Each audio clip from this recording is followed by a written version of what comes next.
Welcome back to the MTR Network. We are here. Well, I'm sure you guys never left, but we took a very long break. And we are back to discuss Supergirl, Season 2, Episode 18, Ace Reporter. I'm Shanna, and I am here with the Doctor. Hola. And tell me how you feel about the first episode back from hiatus. Here's the thing. Oh God. Um, so here's the thing. It was entertaining. However, having had such a long break gave me time to think on things and read some things and see where people were putting to voice concerns I had and now I don't know how to explain it. It was okay. It was, your neurotypical Supergirl cliche with, coming back and Kara lost her job for exactly 30 seconds and got it back. And we got Jimmy, but even then he was the third wheel in his own story, which I want to discuss that. We have to discuss that. Always great seeing Lena. Lena and Kara is the relationship if they're going to center any relationship on this show right now, it should be the friendship between Lena and Kara, because that part of it was great, but it was okay. I did not watch it Monday night, strangely enough, and I normally watch with the group, but I'm like, I didn't, and then I watched it yesterday, and I was like, I'm kind of glad I didn't. I don't know how to describe it. I Yeah. don't know. I don't know. I don't know. Okay, yeah, understandable. I think I feel similarly. It was a good, entertaining episode, well paced, well plotted. It just, I have some qualms with how the whole thing with Kara being fired and now her being rehired, it just feels too easy. It feels like she hasn't learned anything. Well, she did learn a little bit of something. She learned a little bit of a little bit, but not a lot of a lot. She didn't learn enough to get her job back 24 hours later. Yeah.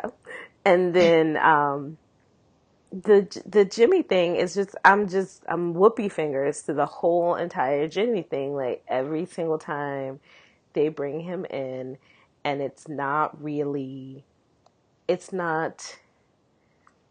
what's the word? It's not authentic. It's just it feels like like you say, he's a side character in his own storyline.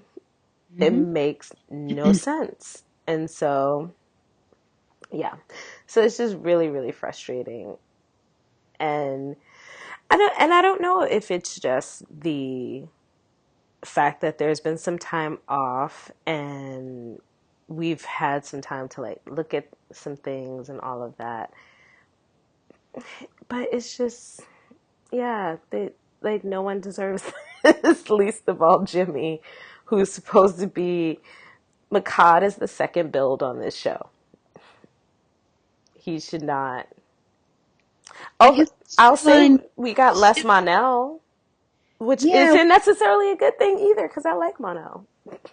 So here's the thing about Jimmy. It's like, okay, this I'm fine. I'm glad to see him back at work at the job that Kat had, hired him for. That was good. But with his Guardian thing, it didn't even feel like it was in the same show. And I think that's what continues to bug me about it. Not to say that you had to shoehorn him into Kara's investigation, but it did not feel like it just did not, his part, I'm sorry, I'm joking. Jesus. It did not feel like he was a part of the Supergirl universe at all. I didn't know what I was watching with him and Lyra and Winn. At all. Yeah. Honestly, at this point, it would make more sense if they had hired him on it. Now that they know he's Guardian, had hired him on as a freelancer for the DEO, and that's what he was out and about doing, was handling that mess. But it did not fit. And it pissed me off because I want to see Makad, I want to see James Olsen in the story as a part of the universe the way he was.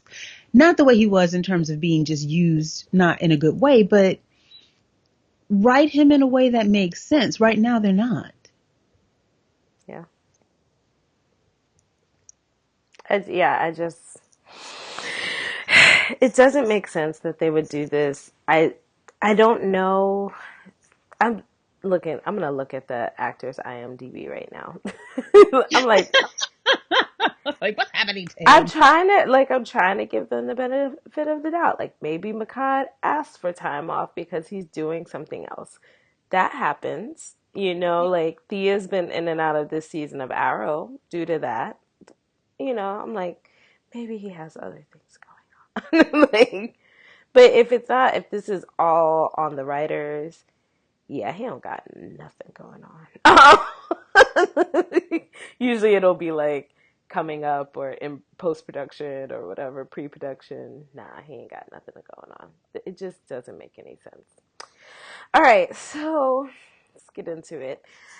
So in the A plot, Lena and she's sauntering back into the scene as, best friend, BFF Lena. Kara, I need your help. I need you to go to an event with me. I have an old boyfriend who's in town and he's announcing this big scientific innovation, and I want to go and I want to see him, but also don't want to fall back into this relationship, or, if he doesn't want to get with me, I want to have support there.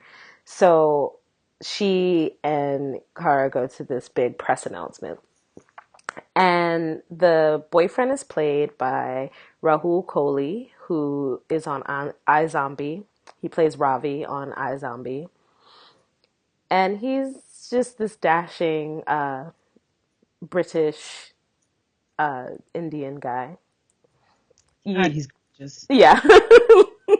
You seemed very impressed by him. Woo, I had the vapors, Lord. Yeah. He's a rather good-looking gentleman. What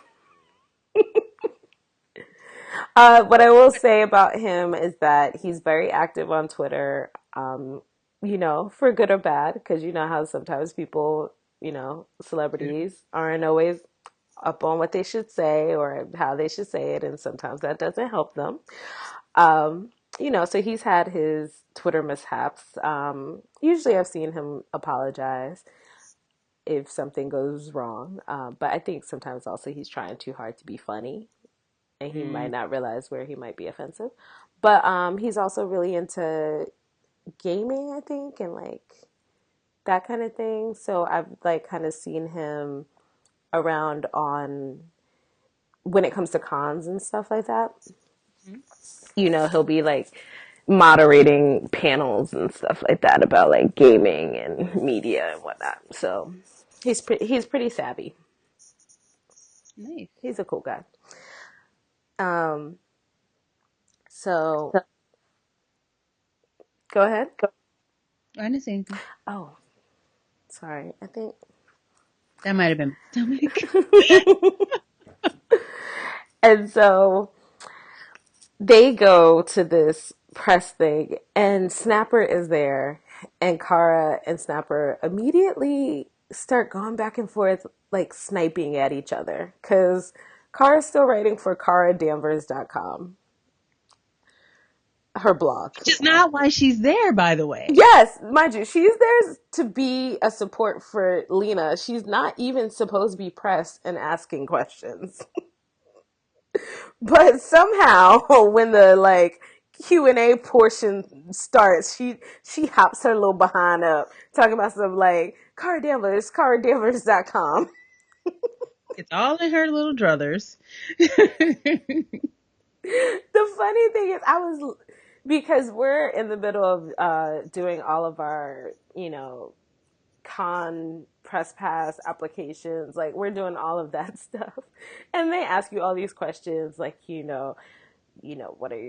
what's your readership, what are the amount of like likes you have, how many followers, all this kind of stuff. So I was literally, when she jumped up talking about cardamage.com, I was like, what is the circulation of this online publication, ma'am? How many people do you reach a day? How many visitors to your site? Oh, you know what? It was funny because when she did it too, all I could think about was the conversation that's been going on around, applying for, comic at Comic Con, con access, and that's been going on amongst the podcast community, the Black podcast community. And I'm like, how you get your ass in the room? And then I had to remember, like, no, she's there as a guest. Selena's calm down. Like, how she get in and we can't get a patent on this? That's exactly how I felt though. I was like, ma'am, you are not. So it was one of those downloads things. we do. Exactly. It was one of those things where I'm like, I see why she did it, because Snapper was also being super, Snapper. yeah, and Just being himself. just being like sniping at her. I was like, this is so. I mean, I was like, you are a grown man, sir. You are a balding grown man. You need to stop sniping at this child. But God, exactly. But at the same time, I was annoyed because I was like, oh, of course she's there as press with her friend who's rich. Bringing all my personal baggage to this show.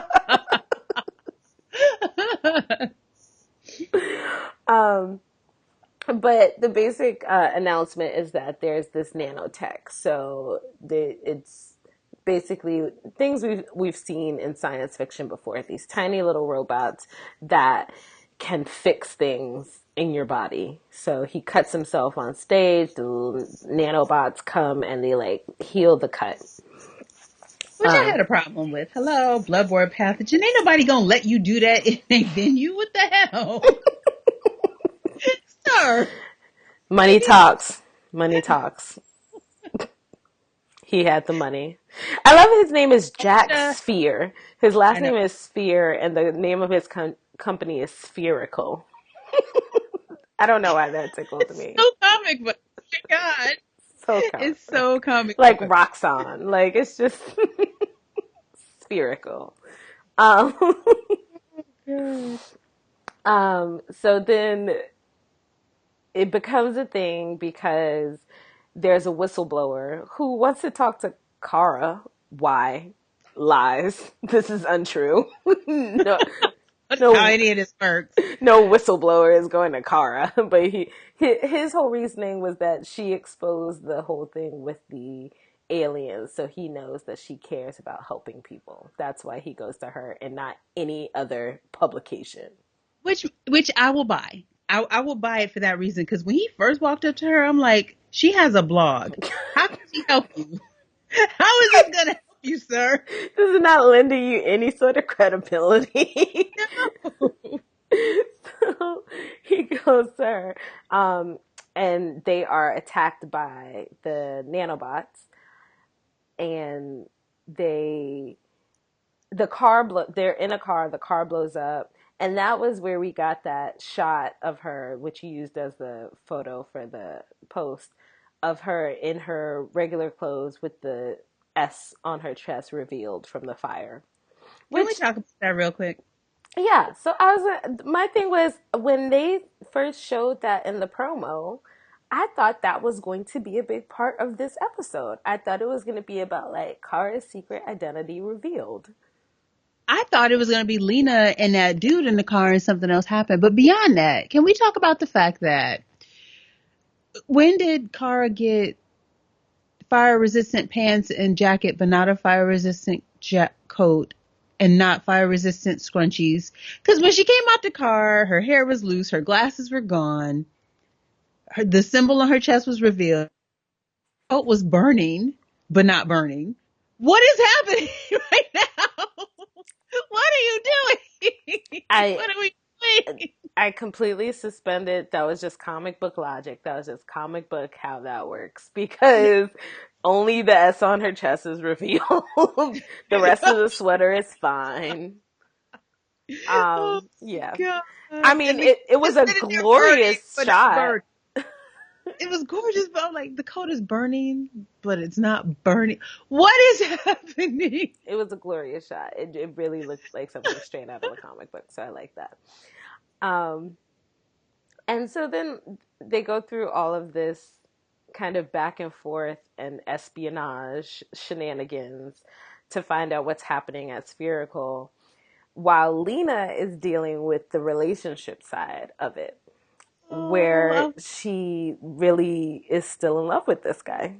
yeah, she's falling hard. And she's trying to not fall back in love with him, but he is really and truly still in love with her too. That was what was so sweet about it, was like she's trying to be all like, I I'm gonna step back and, Kara, like, make sure that I don't fall back into this relationship. But he is just so damn charming and British. Oh my God. I'm When sorry. Yeah. he when she asked, like, and this is like Kara fishing for information, but she's like, how did you finally crack the nanobots? Hmm. And he tells that story about how he was thinking about her and thinking about how he shouldn't have let her go. And then he saw a flock of starlings and he realized that they've been trying to create the nanobots like bees and they should have been making them more like starlings. Um, like, he just tells this like beautiful story of how he cracked it. And then he's just like, all like, I should have never let you go. And I was sitting there like, damn, no, yeah, you shouldn't have let her go. This is beautiful. Look, I heard Jackson 5 never can say goodbye in my head. Like, It was like he just like leaned forward and like Lena was leaning forward and I was just like, yes, yes, girl, go get him, get your man. man.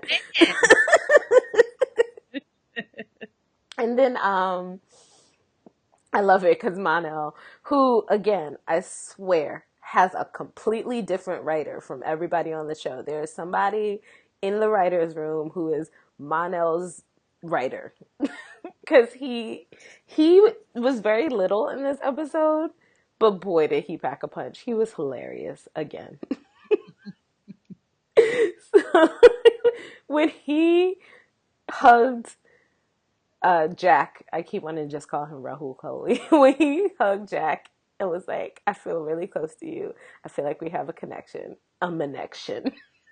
I'm like, what are you doing? What is happening? And he like steals his key card and he's like, we can break into the lab or whatever. And he's like, and Kara's like, what? And he's like, yes, shenanigans. He's all like, yeah, corporate espionage, shenanigans. Let's do it. He's so excited. Um, and what we end up discovering is that Jack is all nanobots. Jack ain't even Jack no mo. Not no more. He's not. He's He just sure all not. nanobots. It's like, dude, what did you do? I know. I felt so bad.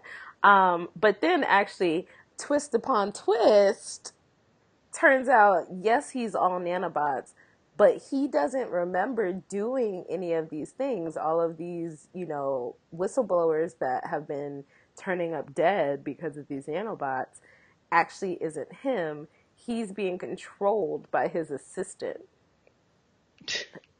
I know. I know. Plot twist on plot twist. I was like, my note from that What? one when I was watching it, I was like, oh shit, the double cross. I quit.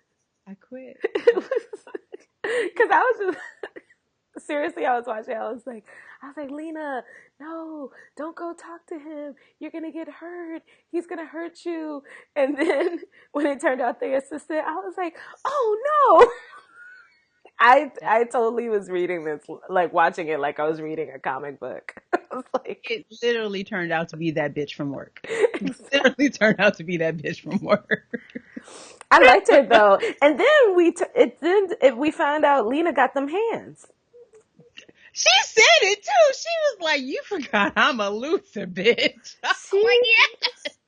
Who knew Lena had them hands? She Lena was was the what did she best. say? She was like, I know jujitsu or something like that. Lena was like, I'm a Luther. I know Luther. Like that's all I need to know. So uh but unfortunately for us, because who wouldn't love Rahul Kohli to come back to this show, Jack is, even when he's in control, he's attached to these nanobots. And so, in order to stop the nanobots, they have to also kill Jack. So, bye, Jack. Bye, Bye. Jack. Bye, Jack. We barely knew you. Yeah. What? Okay, so this is the thing, and you talked about it a little bit in the beginning. My issue with the Lena stuff is that I really love it. I think that it's really interesting. But we know that Lena is playing Kara and playing Supergirl. So I loved all the stuff of them being BFFs and her going to her for help and all this other stuff. But because we already know that Lena's playing chess, I'm kind of like, well, why did she invite Kara in the first place? What is her end game? What do you know? So that was where I was kind of stuck, where I'm like, I love these moments between the two of them being best friends and being close to each other and everything. But I'm like, what are you really playing at the whole time? Right. So it's hard for me to like get When's the invested. It's like, when's the other shoe gonna drop? Exactly. And I really like, because I do, like you said, like I want the show to focus on their friendship because I really like the chemistry that those two actors have. Um, I think Kara does need a female friend who is not her sister. Mm-hmm. Um, but yeah, it's just hard because I'm just like, oh, she already knows. And when she did that whole speech, Lena did that whole speech towards the end about becoming like her mother and being cold and all this other stuff, and I'm just like, but you Or already are. I was like, but you already are. Like you already are kind of that. Yeah. And I guess we'll talk about who shows up at the end. At the end, um, did you have any more thoughts on the Lena Kara Jack you storyline? you forgot about Kara getting her job back. It just took her one. Okay. She almost gets the paper sued with her last investigation, so she's fired. Which was interesting because Snapper came in like, "Well, I fired you," and I'm looking at like, but if Jimmy decided to hire her back, not that he should, who is you? Yeah.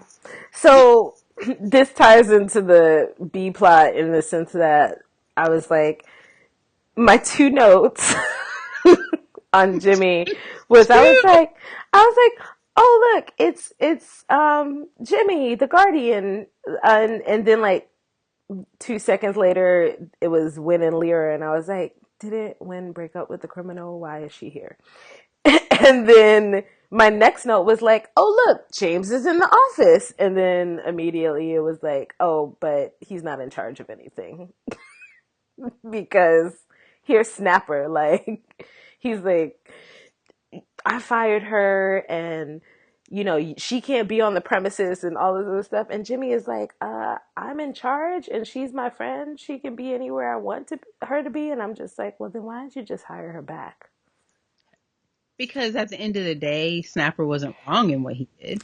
Yeah, but I was just also just like, I was like, these, what's the word? It just felt like To try. these, if, yeah, it just felt like we're going back and forth about Kara. Is just like, just admit she's your friend and you're going to hire her back if you want to. That's all I feel. But, so Kara, she does learn her lesson a little bit. And we see that in the scene where she brings him the article of all the stuff she's found out about the nanobots, and she's like, it needs to be published by Catco. I am an online publication with no readership, and so I like the truth needs to be out. People need to know what really happened, and it should be published at Catco. And she does admit that she was wrong. And it's like this weird thing where she's like, you always taught me to fight for the truth, and I took that too far. So, I'm apologizing. And then Snapper's all like, you done good, kid. I gave you your byline. You're welcome back. Like, he's like, chip off the old block. I guess. Yeah. Sorry. Oh my But God. he's so old timey newspaper guy. And like over the top, like comic book newspaper guy. That's like whenever he speaks in my head, I just hear like a 40s gangster. Like, you done good, kid. He kind of talks like that on the show, so you're Yeah. not mishearing Yeah. anything. So, yeah. So Kara gets her job back because privilege. I'm just like, yep. Yeah.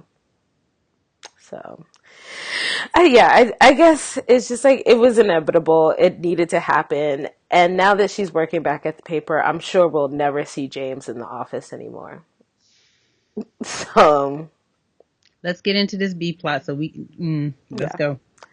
Okay, so plot B, Winn is still dating the criminal, and she's Lyra, her name's officially the Lyra. she's officially the criminal now. Like, I don't care that she was doing that for her brother. She deliberately misled Winn and set him up to take the fall for a art heist. Like, I'm sorry. We're just forgetting that because she's cute and we want to make out with her? Is that's what we're doing? That's what's hot in the streets? Okay. Your dick is not your friend, basically, is what we're talking with. Yeah, basically. So Winn is dating the criminal again and she wants to join Guardian team. But as per usual, she's doing the most.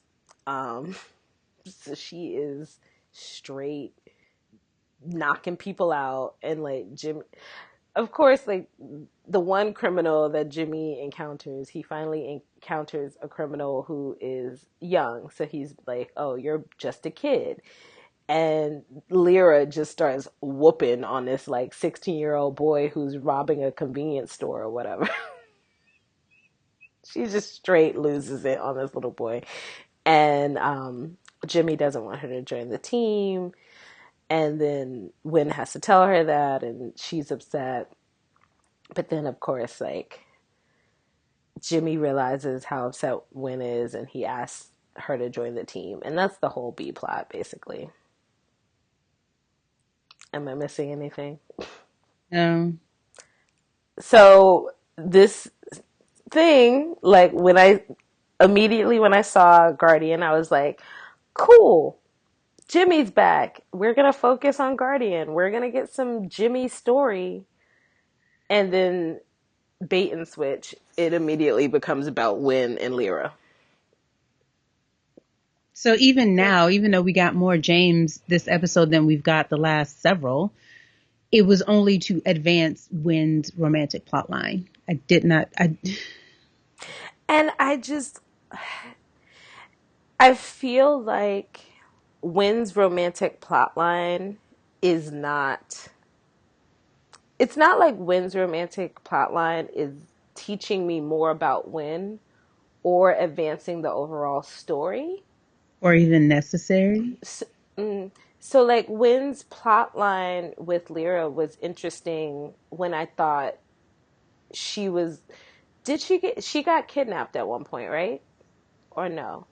Yeah, she was on Yeah, the ship that exactly. Lillian was going to send to space. So that was when that storyline was interesting to me, when it was connected to the bigger storyline of what was happening with Cadmus. Mm-hmm. Now, again, it's not like it's teaching me anything new about Winn. Wynn's always been that guy. Wynn's always been that guy who like falls very hard in love. And we've talked about this on the show. Like, he's been this guy who like falls very quickly into these relationships, very intensely, He wants his girl to be like a part of the team, or she becomes a obstacle to the team. So this is not anything new. And then when in a season where you have Jimmy, who's been underutilized, to utilize him for this side plot that isn't, again, bringing me anything new or anything connected to the larger story, it for why? For why are we here? Girl, no. It just doesn't make sense to me.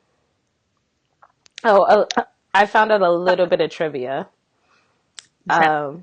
Lyra is played by Tamsin Merchant. Apparently, when they shot the original Game of Thrones pilot, Tamsin Merchant was Daenerys. Oh yeah, we talked about that. Yeah, but I didn't realize, like, I knew she had been like cast and then recast, but what I didn't realize was that like they had shot this whole pilot. Apparently, the original pilot for Game of Thrones was really bad. Oh, you know what? We didn't talk about it. We talked about it in one of our groups. But I Okay. remember someone posted an article about the whole thing, and that's where I remember her name from. That Hmm. there was Daenerys and different actors, and how it was really shitty. And basically, they scrapped like 80 to 90% of it, Yeah. pretty Well, much. what happened was that they went back and rewrote it, but then by the time they went to reshoot it, a lot of the actors had left and signed up for something else, or they recast them just because they didn't like fit the role anymore. So I think she left and signed up for another project. I think she signed for Salem on WGN. Ironic, because like you could have been on this like I wouldn't. I don't think I would crazy have. big HBO show. I don't. I'll be real honest. This is gonna sound terrible. The shape of her face doesn't work for Daenerys for me. And that's because when we meet Daenerys, she's about what, 14, 15 years old. Hmm. Tamsin looked like a grown ass woman. Oh no, I think Tamsin always she has this very young looking face and uh stature, like especially back then, because you also have to think this was like 6 or years ago or something like that. Mhm. She's always, because she was also on Tudors as Catherine Howard. Right, I remember her on that, and Yeah. I'm looking at her face even now. No, she looked grown. She always to me had that very like young, and maybe that's also because I know her as Catherine Howard. She always had that young kind of like, I when I think of her, I think of like an elf. She reminds me of like an She elf she does have an or elf a face. fairy. She does have an elfish face, but to me, she doesn't look like. Amelia worked because her face was round and had. She didn't have baby fat, but it looked like she had baby fat, so you could buy her as a younger Hmm. Dany. I'm not. Tamsin, like you said, more elf than, to me, she's more elf than childlike. Mm. Anyway, see how bad the beef was, that we're now sitting up here talking about Game of Thrones. See? This is where Oh we my are. god. Oh, we went from Super Tuesday to Game of Thrones. Lord, we don't even podcast Game of Thrones. I mean, maybe we should. No. Right? I just can't. I'm just, like I said, I'm whoopee fingers to it.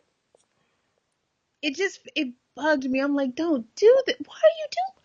Why are you like this? Why are you doing it? And I mean, we can talk about it a little bit. Like you say, we've been reading things. There's been a lot of articles over the hiatus of like, what's wrong with Supergirl? 10 ways that the writers can fix Supergirl. 10 things we love about Supergirl, and the one thing we really hate. And on every single person's listicle is Jimmy, the treatment of Jimmy. Everybody's like, he was a big part of season one. His relationship with Kara, how it helped her become who she is as Supergirl. Like not just the romantic stuff, guys. Like he A friend. he was her friend. He was her friend and he was her mentor. He knew Clark. He watched Clark develop as a superhero. He helped her develop her moral compass and what she wanted to represent as a superhero. He helped her develop that. I remember too, remember that one episode last season? I'm not going to remember who the villain was, but they she was having a really hard time, and they basically had the conversation of like, I'm a woman, and he was like, I am a black man, and we both had to struggle to be understood and listened to. Yeah. That was a amazing moment between the two of them. It was. And it was very true to real life. It had the metaphor of what happens in real life to people of color and to women, and how we're not treated as equals. Or remember the episode before they admitted that they liked each other, when he was talking to one of the villains. I think he was like kidnapped, and he was talking to one of the villains, and basically, for all intents and purposes, he said, the reasons why he loves Kara. Mm-hmm. That was, again, well acted, emotional scene, got to the heart of why these two characters both respect each other and love each other. Yep. Why are we not getting any of that this season? And we already talked about when they broke up, I'm air quoting, at the beginning of this season, how abrupt that was. It came out of nowhere. She was just like, I don't want to try this relationship right now. I have other more important things to do. So I just feel so blindsided by this mistreatment of Jimmy. It's almost like they brought it over from CBS and thought that the problem was the burgeoning relationship. No, the problem is CBS did not want you to make a superhero show a superhero show. The problem was CBS did not want you to write this young woman as a growing and developing young woman. The problem is they wanted a rom-com, but only on their terms, and not even to allow a character who's not one feature, but one main feature of her superheroism is flying to fly. Mm-hmm. The problem was never the relationship with Jimmy and Kara. Exactly.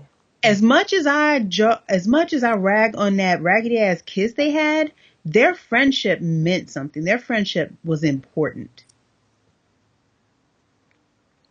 And it's just gone. It's just not there.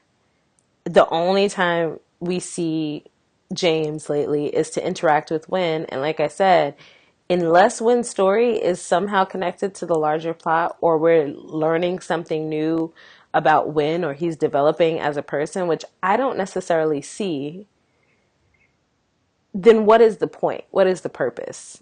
And now it makes me wonder, because I honestly did not hear a lot of people freaking out about Kara and Jimmy being together. Maybe I wasn't in the right circles, but it's not like it's not like in the same way you see people freaking out about Barry and Iris with the actors that are cast in those roles on The Flash, mm-hmm. where there's a lot of not veiled racism involved. So I don't know if that was the backlash and they're dialing it back because the Kara James relationship isn't necessarily canon, whereas Barry and Iris is canon, so they're not going to budge on that. But if it was, I'm like, write your show. It's funny because I actually haven't seen that. Okay, so then I don't get it, because what was going through my head was like, did they get like backlash or death threat? What is happening that they just completely turned left on this? And I do frequent the Tumblrs, but not as much as I used to. I'm not gonna lie. But what I always saw was a lot of people into that relationship. As far as I knew, everybody was pretty much on board as like, this is the relationship because he's the main guy. And I guess when there was like the possibility of a little bit of a love triangle, there were definitely like the Kara Winn shippers versus the Kara Jimmy shippers. But I think it was just pretty obvious that like James was the guy. So I have seen, and not just from fans who are black, I've seen a lot of people be like, what happened with this? And there's definitely the Kara Mon-El shippers because there's always going to be shipper wars. Like, I don't know why people think like, oh, shipping, like all this shipping needs to stop. It's not going to stop. People feel strongly about relationships. People feel strongly about who's dating who. It's just not going to stop, guys. So let that go. Um, so there's definitely the Kara Mon-El shippers, but I think I think those people are not so much like I'm into Kara Mon-El as they are I really like Chris Wood. Right. Let's be real. Yeah. Because I mean, if I'm being real, I love Chris Wood. I love Chris Wood. Like, so, He's a but good looking kid. he's a very good looking guy. But I also don't think that. Well, maybe on this show I'm being wrong because it doesn't seem like the writers have gotten good at this. But I don't think in order to be a guy on this show and get a storyline that you have to be dating Kara. But maybe I'm Right. wrong because that seems to be what we're getting. Yeah. But I don't believe that that should be the case, I guess is what I'm saying. That you have to be dating the main character in order to get a storyline. Somehow, we managed to have Cisco has stories and Caitlin has stories, and on Arrow, Thea has stories and Felicity has stories, even though she's not dating Oliver anymore. But for some reason on this show, it's just like I feel like the only one who can get stories without dating Kara are Alex and John. Basically. Because even Wynn's story isn't much of a story. It's not because we're not learning anything about him that we And don't already know. as disjointed as the CBS episodes were, we learned more about James and Winn when the show was on CBS. Now, hear me. We don't need this show to go back to CBS. We absolutely don't. But whoever was helping write their stories there needs to come here to the CW is all I'm Mm-hmm. saying. It's just, And if they are here, why aren't we using them properly? mm-hmm. It feels like the thing with Sleepy Hollow, where Yes. you have something that is the heart of your show, essentially. And not just because it's romantic, it's just the friendship is the heart. And then it's just gone. And I Mm-hmm. don't understand why. And I do feel like Kara has it's been a little two steps forward, one step back. But I feel like Kara has progressed as a character this season. And she has grown somewhat. And I think of how much further along her growth would be if it was connected to Jimmy. Because I think we saw that was one thing that we really saw in season one. We saw her go from this girl who had never used her powers, was very enthusiastic about using her powers and saving people, but also had to figure out how to do that right. And Jimmy was an integral part of that. So, yeah. Oh, yeah. I just got nothing on that. Like I said, whoopee fingers. Until you do right by Jimmy. Right. Until Jimmy, you Jimmy. do right by Jimmy. um, so let's dive into some of these comments. Okay, so this was on the post that you put up in the group. The first one is from Justin. Uh, Monel and Kara are so goddamn cute and sweet together. My teeth hurt. There's a heart emoji, and then he says, "I'm slowly warming to him." Sir, you just used a heart emoji. This is not a slow. You're in love with him. Let it go. Own up to it. He kind of deserves my baby Kara. Sorta. I mean, if that's how they're going to write it. He's growing on me. Use the This sounds heart. very begrudging. Exactly. But you also used the heart emoji. I did like their few scenes together. My favorite thing is that Kara's out writing for KaraDanvers.com. I'm going to continue to make fun of this website. And So superheroing. Manel is at home chilling. Manel, I'm like, isn't he at least a bartender? He he's a house was husband, honey. exactly. You know he makes breakfast in bed every morning. He was sitting on that couch chilling, just like she walked in like all heated, like, we got to find out what's going on at Spherical. He's just like, oh, is that what we're doing? Like he was flipping through a magazine. The next comment is from Joseph.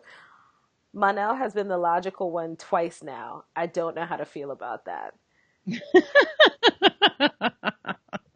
He was, because you know what? Because Car's so extra. Somebody got to be the logical one.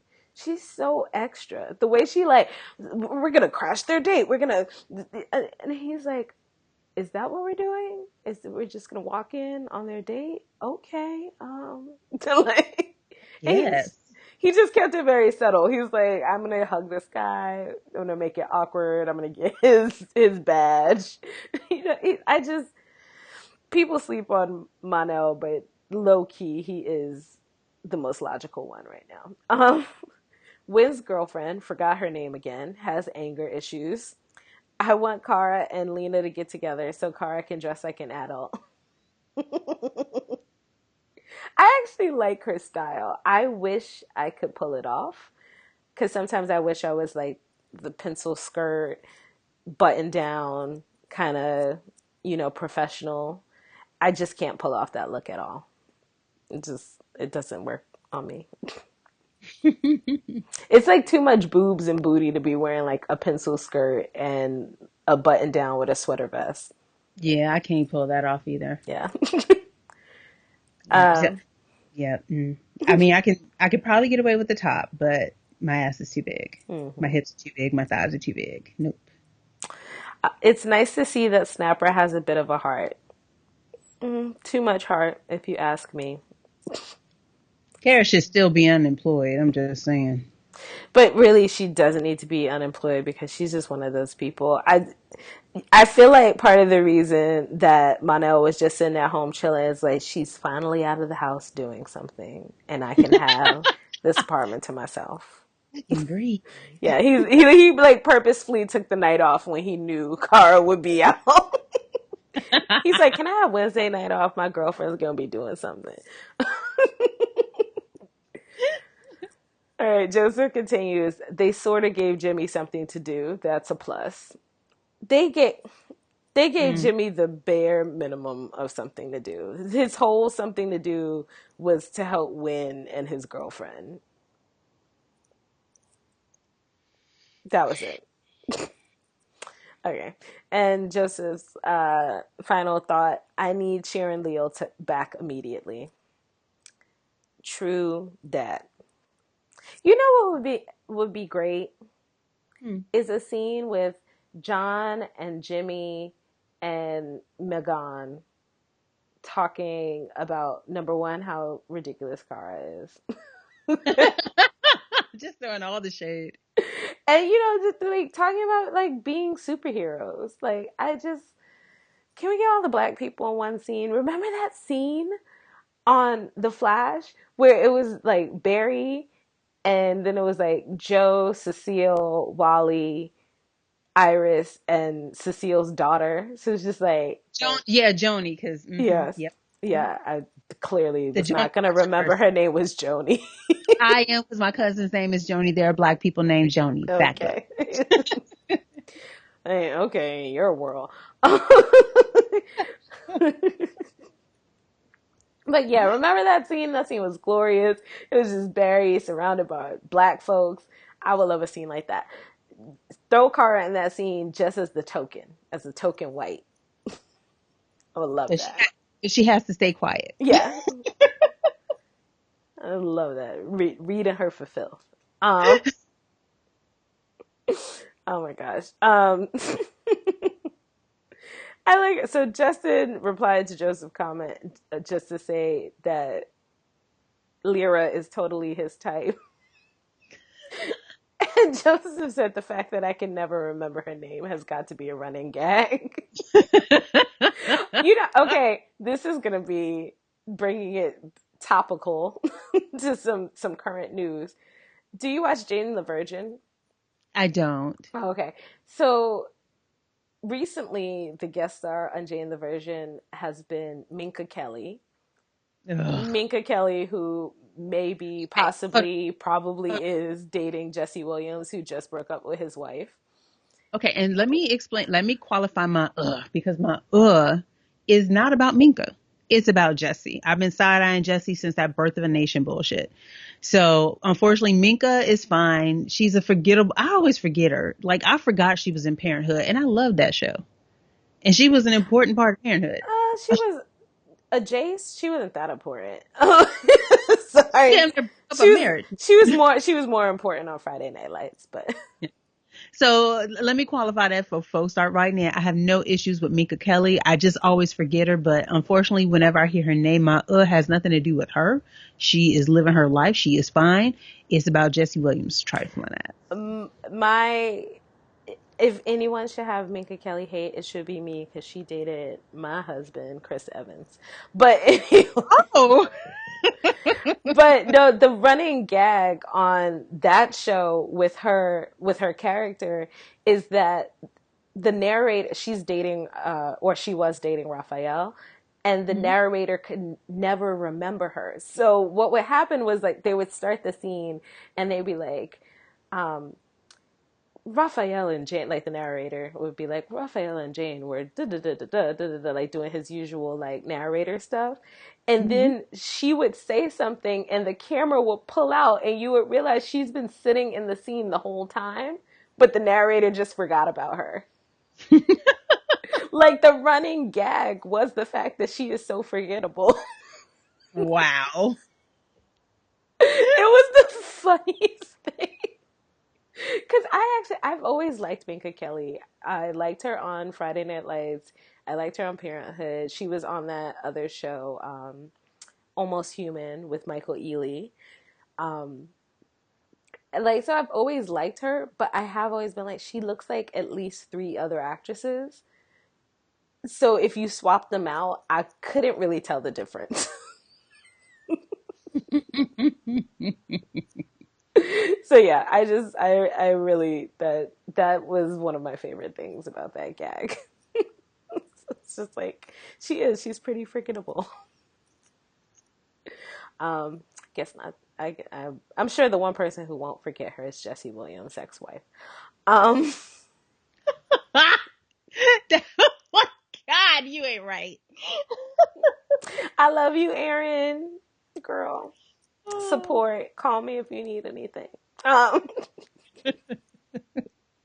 all right, and the last comment that I have here is from Sherrod, and he says, "Just watch this at lunch. My nail is getting smarter." I wish Kara's story was the B plot. Don't we all? Don't we all? Wow. I've always it's the same way I feel about the show Girls. I was like, the girls are the least interesting part of this show. He says, I was more interested in James and Winn, to be honest. I was more interested in James and Winn until I realized that the story was really about Winn and not about James. Just saying. I'm here. I'm still here. I'm Yeah. just if you could see my face. Yeah. Yeah, they can't see your face. That's how podcasts work. My silence, that kind of silence, just imagine my face. Hmm. Hmm. Okay. And I think you have one email. Yes, from Gerard. Hi, Gerard. He says, hello. Hello, ladies. No, I'm kidding. He says, hello, ladies. Gerard here. Big fan of your show. Thank you. And appreciate the awesome recaps and work that you guys do for the network. The show has definitely risen to better heights since its beginning at CBS. The action is far better, and the inclusion has stepped up a great deal with people of color and LGBTQ characters. This is a great thing to show, especially in the comic book show genre, that the traditional dude bro nerd thinks that they can still have a say over what is and isn't canon. I think my issues with the show start with what you guys said about the uneven writing of Jimmy's character. Agreed. Brother, we are here. I mean, we don't know what he's doing at Catco, how he's hiding his identity, how he's hiding the tiredness of being a vigilante by night and top dog for a media conglomerate by day, being a far removed faux friend to the main cast and a love interest to Kara that wasn't fully resolved.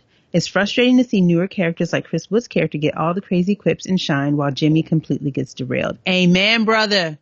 Like, I like Chris Wood's character, but like, oh gosh, I think her name was Maya Abdulako, the article that I shared. Mm-hmm. You don't have to sacrifice your lead character for this, what might just wind up being a one season character.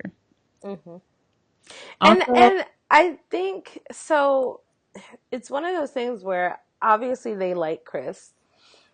Obviously he's making out with homegirl in real life, so I could see where they would add him make him a series regular next season if they could. But also the way his character is introduced and the storyline, the arc that he's had, it makes sense that he will not last through to next season. It would actually make no sense for him to last through to next season. They would have to do a lot of craziness to make that realistic. Barry would have to break the multiverse time-space continuum for it to make sense for him. And now I feel like Berlanti is sitting somewhere like, hold my beer. Anyway, also, I totally agree with you all about the question of whether the show wants to be a long game kind of series or one of a more procedural format. It's like they drop the seeds for something and then don't touch on it again until later in a slight aside, i.e. the president being an alien thing. Mm-hmm. It feels to me that they get too caught up in the shipping of their characters rather than build on what makes the leads tick that could still lead to great character arcs and storytelling. Agreed, Gerard. I don't know if it's necessarily about the shipping, though, that does that. Because it's just this weird thing where...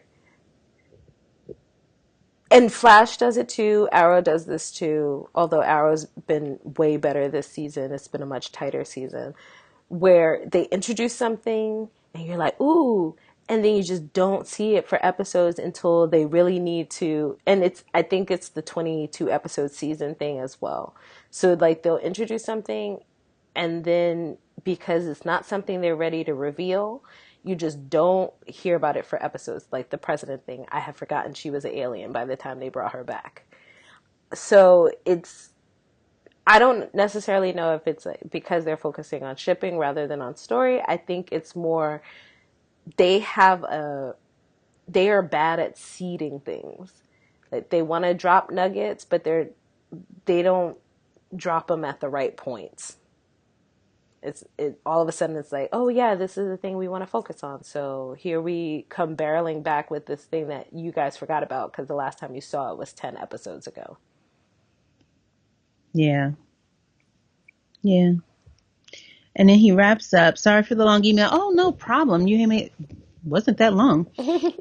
But thank you for taking the time to read it. Much love and appreciation to you guys and keep up the great work. Thank you, sweetie. And he has the cutest little baby girl. Oh, she's adorable. Sorry. Yeah.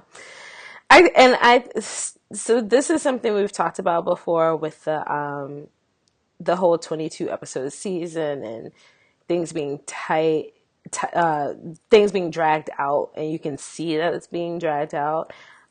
I think it's definitely, that's on the writers. It is.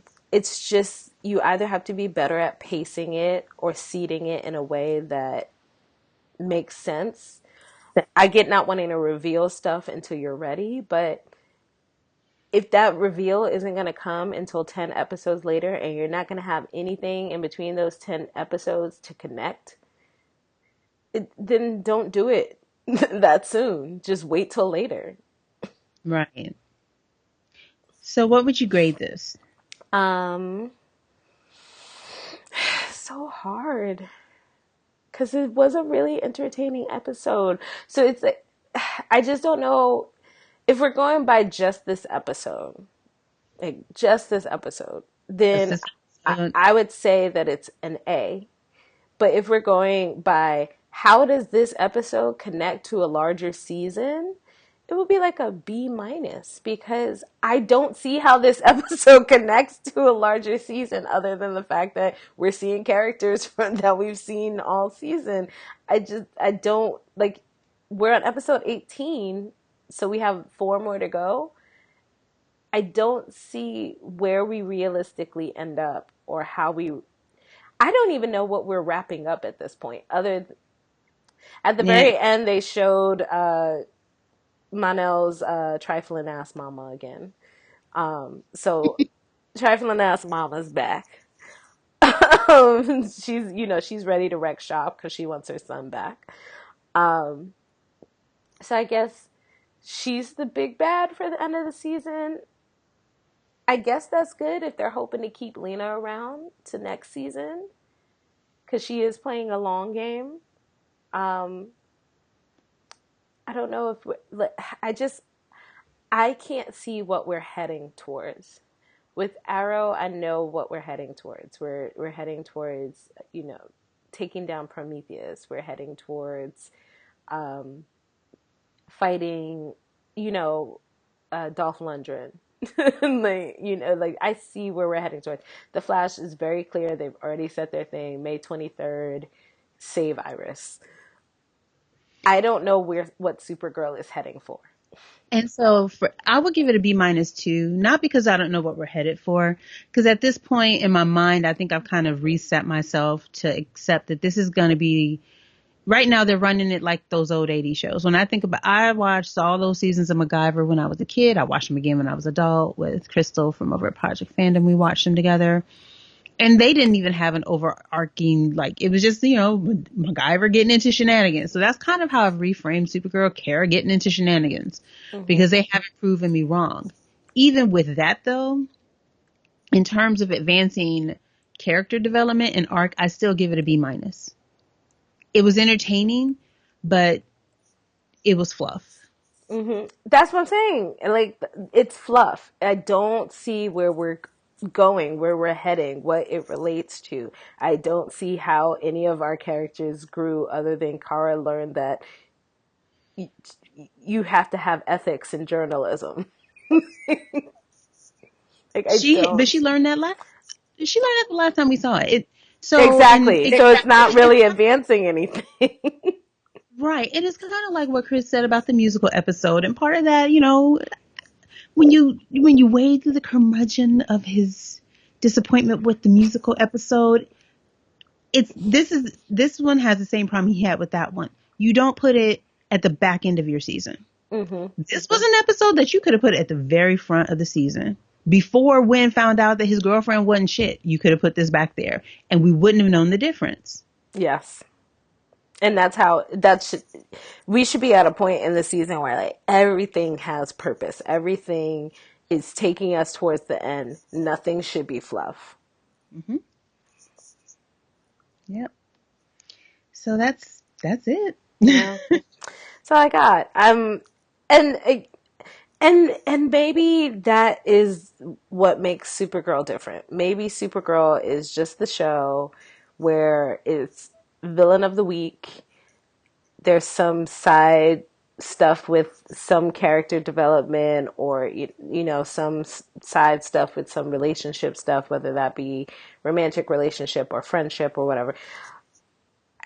I just need this show to kind of decide what it wants to be. Do you want to be this show that has this long season arc that's building on itself, or do you want this show to be, the show that's villain of the week? And it's fine, whatever you choose, just choose. So that's all I got. All right. Well, thank you guys for joining us. We are clearly headed towards the end. We just have no idea what that will be or where it's going. So we will see you guys every week for the next couple of weeks until we get to our final episode. Hold on one second because I just had it up and then I just closed it. Next week episode, season 2, episode 19, and it is titled Alex. I feel like the title writer got a little bit lazy.